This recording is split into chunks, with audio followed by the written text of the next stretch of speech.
advocacy, such a big term, right? Slightly vague, maybe. We use it a lot, and it means different things to different people. For instance, to me, who's leading our policy advocacy work here at AFTD, I think of advocacy oftentimes as legislative or policy-related advocacy. However, education and awareness is also advocacy. Advocating for your loved one to receive better care, that's truly advocacy as well. Advocating for yourselves, self-advocacy. And the AFTD is a patient advocacy organization. So it really is a broad umbrella term, and all of those different definitions are so important, and advocacy is incredibly important. It does many different things. It educates the public about FTD and combats misconceptions. It helps increase the understanding, leading to better support and empathy for affected individuals and families. Advocacy helps secure crucial funding for FTD research and clinical trials, which we heard a lot about in the last session, or the last two sessions. It helps to drive breakthroughs in treatment and understanding of this rare and very devastating disease. It helps ensure that individuals with FTD receive better healthcare access and resources. It supports laws and policies that provide a higher quality of care and protection for persons diagnosed with FTD and their caregivers. Advocacy efforts provide resources, support networks, and guidance for families dealing with FTD. And it eases the burden on caregivers and offers tools for managing daily challenges. But I think most importantly, advocacy brings people together. It brings everyone here in this room together to take collective action. It builds momentum for social and healthcare change, creating a stronger and, most importantly, a unified voice for everyone affected or impacted by FTD. And so I'm joined by these three wonderful women who have very different, unique perspectives on how they have approached advocacy and found success. And so I'm greatly honored to pass it over to Wanda. Oh, thank you for the opportunity to speak here. Hopefully we won't put you to sleep, but it's a real delight to be invited by the AFTD organization and to begin to work with Meghan and all the adventures in advocacy. And of course, my colleagues here, it's a real joy to be on stage with them. So the images that you see are sixth generation in my family. And so the first question is, tell us about your family. It's big, and you can kind of see from the pedigree. There's me in the middle, and then you'll see my mom. In 1982, my mom was diagnosed with Alzheimer's disease. And I had a 9-month-old, brought her into my home, and I took care of her for 6 years. And had 3 of them in diapers at one time, my mom, my toddler, and my infant. So I lived the role of caregiving. When my mom passed away, I was very fortunate that in San Diego, Dr. Bob Katzman, who wrote the paper 7 years before that on Alzheimer's disease, he was in at UCSD, and I got to know him and became friends with him. He helped to found the Alzheimer's Association, and he wanted to build a brain bank. And so we got fundraising, we got the freezers all set up, and when my mom passed away in 1987, we donated her brain to his brain bank. So I get a call from Bob, and his pathologist was also named Bob, so I called him the two Bobs. I get a call from him, they said, Wanda, are you sitting? And I said, no, but I will. And they said, your mom has no plaques and tangles. And I went, what is that all about?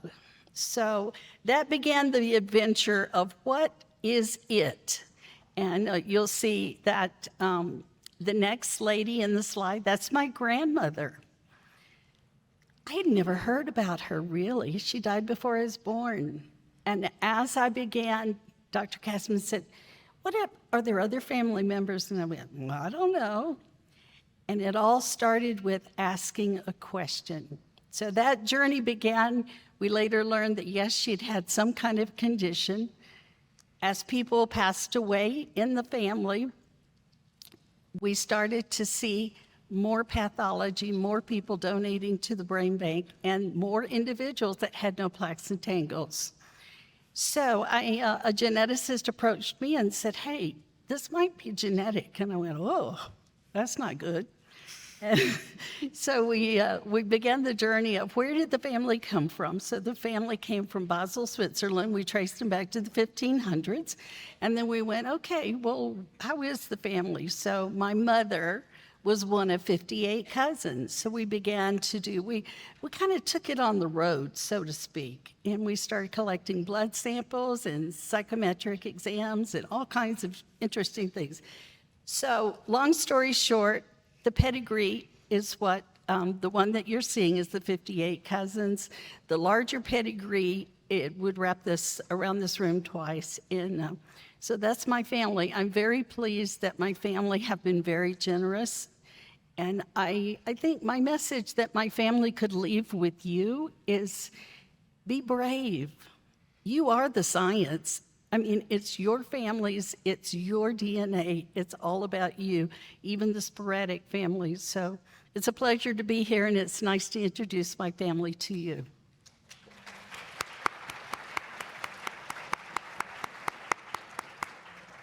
Thank you, Wanda. Joanne, we'd love to hear your introduction. Thanks, Megan, and I'm honored again to be here with these wonderful women. I feel a little bit intimidated by these great people that are close to me, but I think I'm here to tell you why even you can do great things. First of all, let me introduce my family. My mom is the woman in the top picture in the middle. Her name is Sylvia Butterfield. She had many talents, interests and hobbies, and the thing she loved them very most was doing things for other people. My mom loved to cook. In fact, we think one of her love languages was to feed other people. She was the band mom for our high school marching band. In addition to hemming band uniforms, she would get up in the wee hours of the morning and cook large pans of homemade cinnamon rolls for the entire band.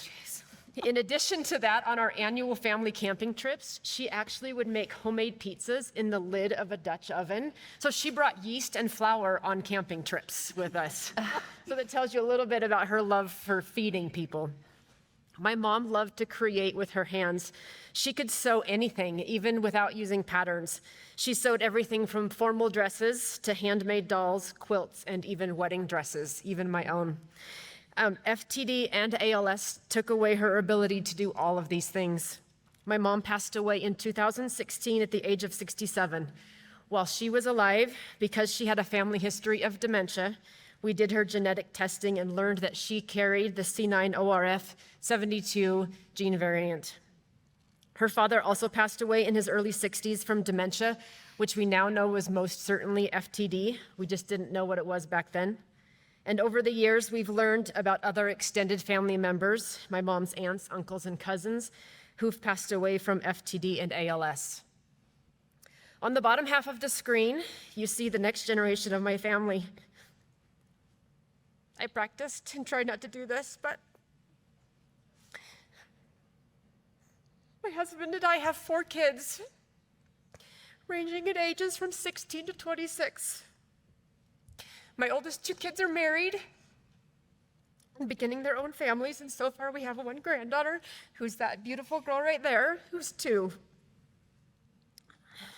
Over time, we've shared age-appropriate information with our kids about FTD and ALS. As they got older, we explained more about the genetics of these diseases and have had conversations with each of them about their risk and what this means for them moving forward. Earlier this year, my husband and I decided the time was right because we have kids having their own families now, and it was time for me to do genetic testing and counseling. I did this through the All-FTD study and found out that I'm positive for the C9 gene variant that can cause FTD and ALS. One of my siblings also went through this earlier this year, and they are also positive. As you can imagine, we've had a lot of hard conversations and tough emotions to deal with this year. My sons who are deciding to have their own families are struggling to answer some of these questions about how do we do this moving forward. The people on the screen behind me are the reasons that I will continue to fight and volunteer so that future generations of my family do not need to face FTD and ALS.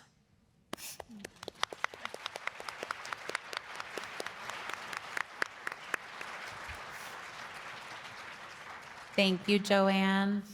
Linde, welcome. Yes. Hello, my name is Linde Jacobs. And as was stated amongst all of us, I think we all understand the great privilege and honor it is to share our family stories and to share the space with others who have navigated similar roads. So FTD has been a curse in my family since the time that I was born.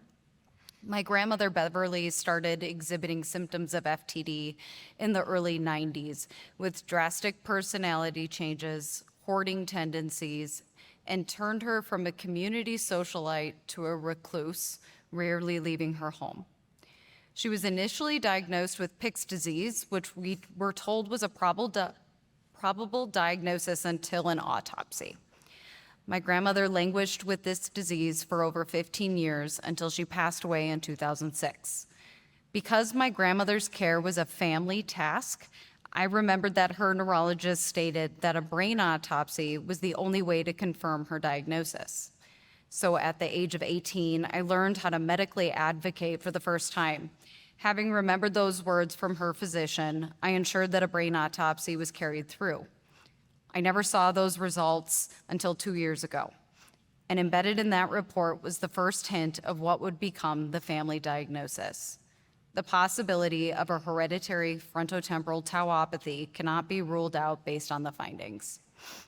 Just 3 years later, my mother Allison's brain started changing at the young age of 50. Her initial symptoms were subtle whispers of disinhibited behaviors, a slip of a bold comment, barely noticeable and inconsistent, catching you off guard, followed by a completely normal interaction, leaving you questioning, imagining, and projecting on whether or not there was really something wrong. After 3 years of these subtleties, others were also seeing these slight but jarring changes. She went from a woman who had circles of friends around her to being intentionally uninvited from social gatherings because her behavior became erratic and inappropriate, making others around her feel uncomfortable. Despite a family history and a daughter working in the medical field, it took us over 8 years, 3 neurologists, 3 police arrests, and hundreds of phone calls for my mother to receive a proper diagnosis of FTD in 2018, which was then confirmed as a genetic form caused by a splicing mutation on the MAPT gene in 2019 after her sister had received the same fatal diagnosis. To date, my grandmother Beverly and now all 4 of her children have received diagnoses of behavioral variant FTD with confirmed genetic pinnings. My mother passed away over 3 years ago after a fall. While her passing is considered premature based on my family's normal disease progression, there's an overwhelming sense of comfort and peace, knowing that my mom took her last breath in her home with her words intact, stating, "I'm good and I love you." While I still feel robbed from having my mother healthy to guide me in adulthood, I feel lucky that she was given a deserved, beautiful ending after 12 harrowing years of this relentless disease. Once her fight had ended, however, a new one began. I received my genetic testing results just 4 weeks after she passed away and was given the confirmation that the familial curse did not end with my mom. It lives in me, and now possibly in my daughters. And I was too late to spare them from having a future skewed by having a genetic threat.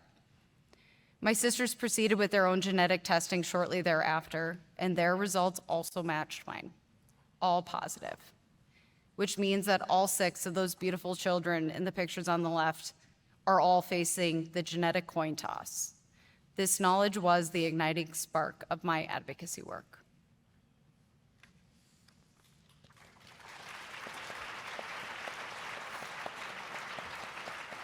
Thank you. huge thanks to each of you for sharing and being so open with your personal stories. Now we'd love to hear from all of you around some of the highlights of how you have gotten involved and advocated. Wanda, we'll start with you again. So I think the question was, what am I most proud of? And I really believe that it took 19 years of my family giving blood samples, being enrolled in all these different various programs across 7 university research centers that the progranulin gene was actually identified. And so I'm very, very proud of some contribution. So back in the 1990s, there wasn't any advocacy, and there needed to be some in California for Alzheimer's. And so I was asked to lead it. And so that began, the bottom left picture was advocacy for Alzheimer's disease. And we had bills for research, we had bills for safety, for secured perimeters, we had drivers test notification so the family wouldn't have to do all the notification. It could be anonymous from the physician. So we had a wide array of legislation for Alzheimer's, and in fact, most of that legislation remains today. And so I'm very proud. We had an advocacy day where we had over 350 Alzheimer's families descend on Sacramento. They didn't know what hit them. So it's after the discovery in 2006, it's progranulin, and I'm just so honored to be able to work with Meghan to look at what we all can do together in the FTD space of really getting the word out. So you'll see I received an award from the Every Life group for some legislation. I'm appointed by San Diego County to a group called the California Senior Legislature. And also, I was very pleased that my Republican Assembly member and my Democrat senator were willing to do FTD Awareness Week. And I think for me, one of the things, the accomplishment of just seeing people, when you tell your story, or you write a note, or you simply just ask a question, just the power that has, each of your stories have such a significance, and it really does change the paradigm of how people feel and how they think about these diseases. So it's really nice. I'm very pleased to say that we have just launched Cure GRN, which is, yes. And we have many individuals in the room that are progranulin, that are on the team. And our goal is to really internationally just connect people. If they need a helpline, we send them to the AFTD. And hopefully everyone will know more about the registry, and we'll get more progranulin families in the pipeline for participation in the clinical trials. It was always wonderful to see pharma here, and the support that you bring and the support you're going to bring to all the other diseases and the sporadic. So thank you very much.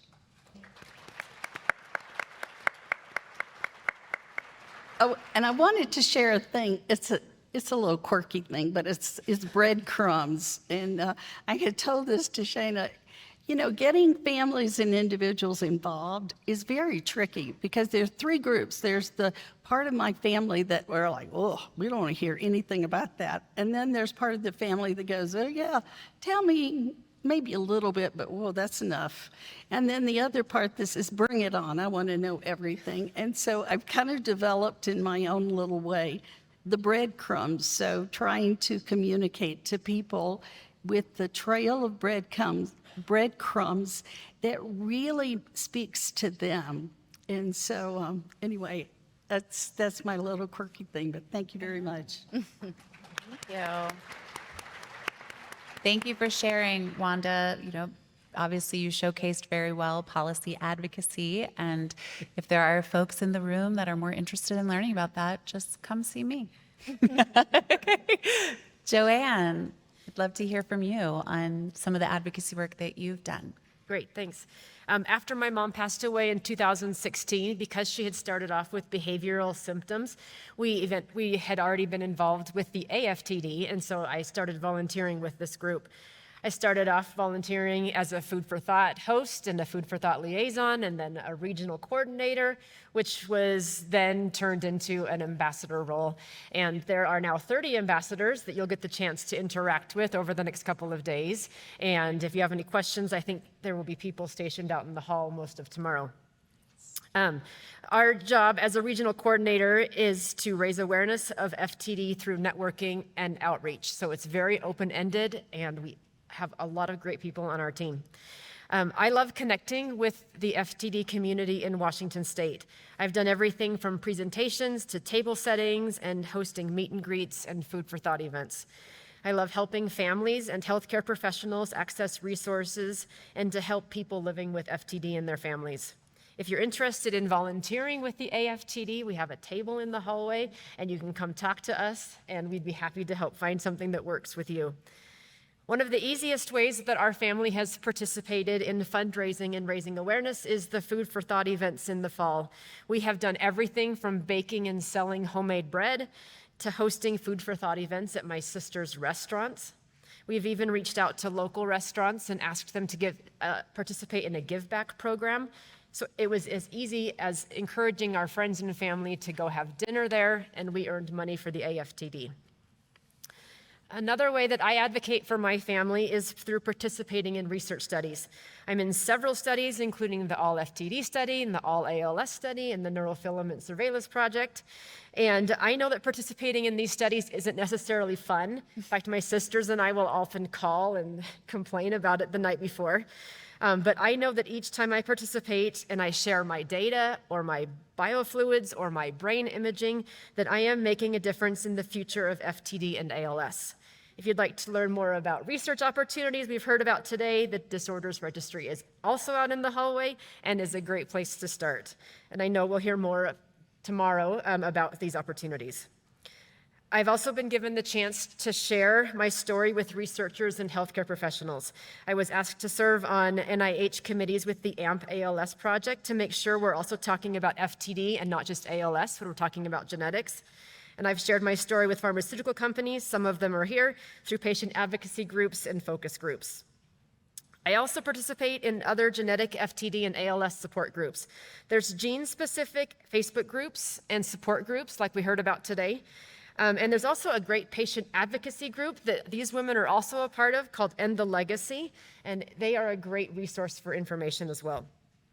My family is the reason that I volunteer with the AFTD. They are the reason I'm involved in research and the research studies, and they are the reason that I will continue my work and continue sharing our story. And in these pictures right here, I've got pictures with my sisters and my daughter-in-law at different AFTD events that we've done. So it's easy. I promise all of you can find a way to participate. Yeah. Joanne, that was great. I feel like you made my job really easy too, just promoting all the tables out there to get more involved. Linde, we'd love to hear from you now on what you've done. Yes, so I have taken a different approach and gone more the scientific route of advocacy. So one thing I wanted to highlight is the impact of advocacy isn't measured by scale, but its ability to reach even one person, whether that's in society, in government, or in everyday conversations, to educate, teach, or call to action. That is how success in advocacy is measured. Additionally, there is no specific way or action that is considered advocacy.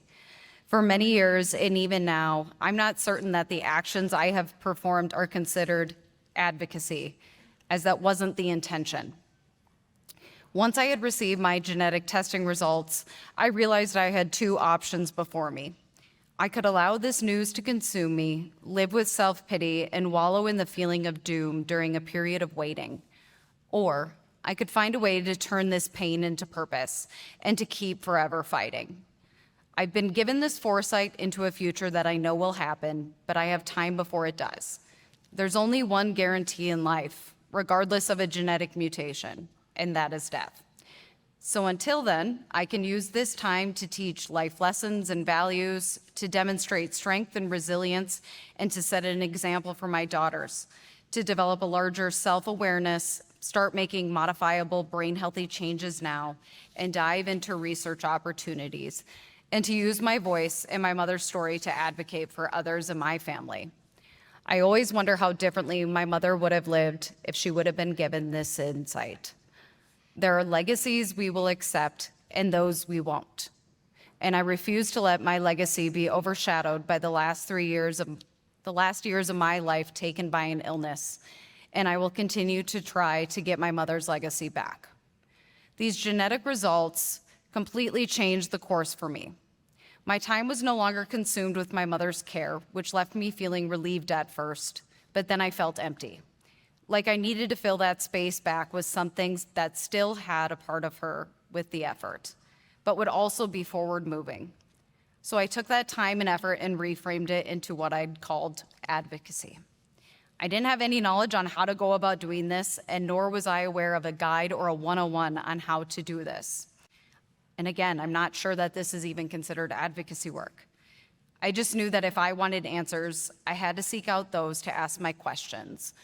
Logic prevailed. There's a problem, so we need to find a solution. No one else is going to fight for an end to this disease, for a chance at a future like me. So why not try? So I started sending emails. Since 2021, I've immersed myself in the FTD scientific world to find ways to be as involved as I can, whether through research or outreach. Really, I wanted to understand more about what this disease is and how it affects a person. Why is it affecting some but not others? And what even is tau? My knowledge of the disease has grown exponentially over the last 3 years, from very little understanding to reading research abstracts, learning about neuroscience, figuring out who is working in the field, and meeting incredible people along the way. Each year, my list of involvement seems to grow twofold, from being a research participant in over 20 different studies, doing lab tours of MAPT mice and monkeys, serving on multiple FTD-related boards, being a keynote speaker at multiple conferences, submitting research abstracts, poster presenting, leading peer support groups, reaching out to legislators, completing interviews for a variety of conduits, pharmaceutical company panels, podcasts, documentaries, and newspaper articles. I've sent thousands of emails since 2021, attended government roundtables and policy committees, and in 2024, created and co-founded a nonprofit organization called MAPT FTD, which was created to raise awareness and create a centralized space for the research field to locate families impacted by MAPT mutations and to work in a proactive approach, working synergistically with other FTD nonprofit leaders to further developments in research and hopefully a cure. For me, being saturated within the scientific community while serving as my own science experiment, looking deeply into the dynamics of my family has given me purpose and insight, unlocking aspects of myself that I never would have otherwise thought. It has changed my life and has provided me hope for a chance at a future not destroyed by FTD. Hope for me isn't passive. Hope is the fight, the relentless push forward until there's nothing left to push. I'm aware of the reality that there's absolutely no guarantee that there will be a treatment in time to save me. But I will keep being bold and outspoken until I no longer can, so that my daughters will be given options, an opportunity for a different future, one they won't have to fight so hard for. This fight is what has fueled my advocacy work and will hopefully continue the momentum until I no longer can advocate for myself, or until we find ourselves in a place where FTD is no longer a terminal illness. Thank you.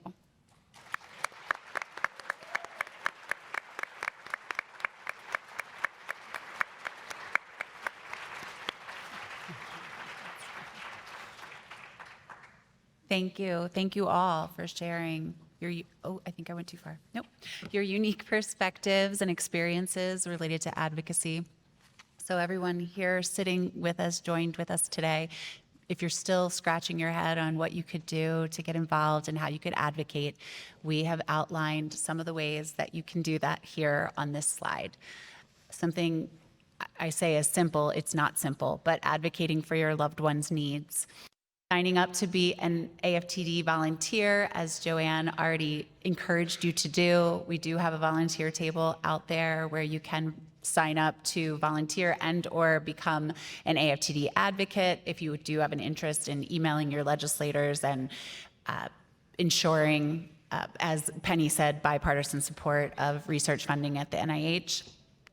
Doing a fundraiser, whether it's a small fundraiser or a big fundraiser, and then getting involved with research. I think all three of you are very involved in the research aspect of engaging with the FTD research. So sharing reliable information within your own network of friends and family, just sharing your story or educating folks on what even is FTD is super helpful and a way that you can advocate. You can visit curemapftd.org and curegrn.com for more information on these new and evolving and exciting nonprofits, new groups. There are other genetic FTD advocacy groups, one of which that was mentioned, and the Legacy and Cure VCP. I encourage you to search up their websites as well. Consider attending a support group. AFTD has over 90 support groups that are there for folks. Kim touched upon a couple of specific genetic support groups earlier today. Complete the familial FTD survey. I know the QR code has been on the screen a couple of times. I was heard it would maybe be up on the screen again. So I think that's coming in a slide or two. Reaching out to the scientific community in the way that Linde described with her personal story is a great way to get involved. And we talked a lot about that in the last session, how to let people know that there's a need and what the gaps are. Participating in research, joining a clinical trial, the all FTD studies, et cetera. And really just asking questions of the AFTD, asking questions of all the people that are here, and continuing to ask those questions and learn more.